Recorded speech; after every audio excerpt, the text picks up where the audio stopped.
എല്ലാവർക്കും നമസ്കാരം.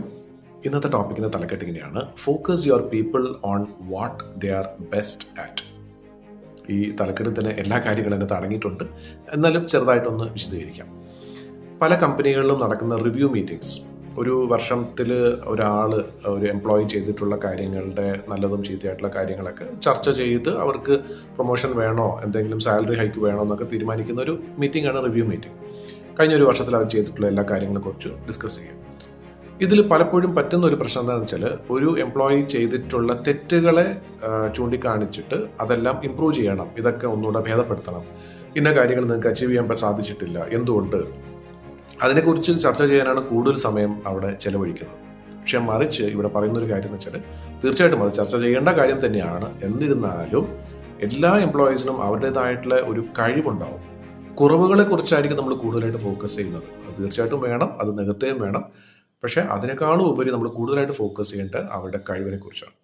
ആ കഴിവ് എന്താണെന്നുള്ളത് അറിയില്ല എന്നുണ്ടെങ്കിൽ പിന്നെ നമ്മുടെ ആ സ്ഥാപനത്തിൽ ഒരു തലപ്പത്തിരിക്കുന്ന ഒരു പൊസിഷനിലിരിക്കുന്ന ഒരാളായിട്ട് ഇരുന്നിട്ട് കാര്യമില്ല. അപ്പം നമ്മുടെ കൂടെ ഉള്ള ആളുകളുടെ എല്ലാവരുടെയും കഴിവുകൾ എന്താണെന്ന് അറിഞ്ഞ് അതിനെ എങ്ങനെ നമുക്ക് വിനിയോഗിക്കാം എന്നുള്ള രീതിയിൽ നമ്മൾ പ്ലാൻ ചെയ്യേണ്ടതായിട്ട് വരും. അതിന് തീർച്ചയായിട്ടും അവരെ പ്രോത്സാഹിപ്പിക്കേണ്ടതായിട്ടും വരും. കൂട്ടത്തിൽ ആ കുറവുകൾ എന്താണെന്നുള്ളത് മനസ്സിലാക്കി അതിനെയും ചെറിയ രീതിയിൽ പതുക്കെ അതിനെയും നികത്താനായിട്ടുള്ള ശ്രമവും നമ്മൾ നടത്തേണ്ടതായിട്ട് വരും. അപ്പോൾ തെറ്റുകളും കുറ്റങ്ങളും മാത്രമല്ല, കുറവുകൾ മാത്രമല്ല, അവരുടെ ശക്തികൾ അല്ലെങ്കിൽ അവരുടെ കഴിവുകൾ എന്താണോ അതിനെ നല്ല രീതിയിൽ പ്രോത്സാഹിപ്പിച്ചാൽ തീർച്ചയായിട്ടും ആർക്കും ഒരു മുഷിപ്പ് തോന്നില്ല. അങ്ങനെ പലപ്പോഴും പല സ്ഥാപനങ്ങളിലും ഈ കുറ്റങ്ങൾ മാത്രം കണ്ടുപിടിക്കുന്ന ബോസിന്റെ താഴെ ജോലി ചെയ്യാനായിട്ട് പലർക്കും താല്പര്യം ഉണ്ടാവില്ല. അതുകൊണ്ട് മാത്രമായിരിക്കും നല്ലൊരു കമ്പനി ആണെങ്കിൽ പോലും അവിടുത്തെ ആ ഹെഡ് അല്ലെങ്കിൽ ആ ബോസ് ശരിയല്ലാതെ വരുന്ന സാഹചര്യത്തിലാണ് പല ആളുകളും നല്ല സാലറിയുള്ള പല ജോലികളും വിട്ടിട്ട് മറ്റ് സ്ഥാപനങ്ങളിലേക്ക് പോകുന്നത്.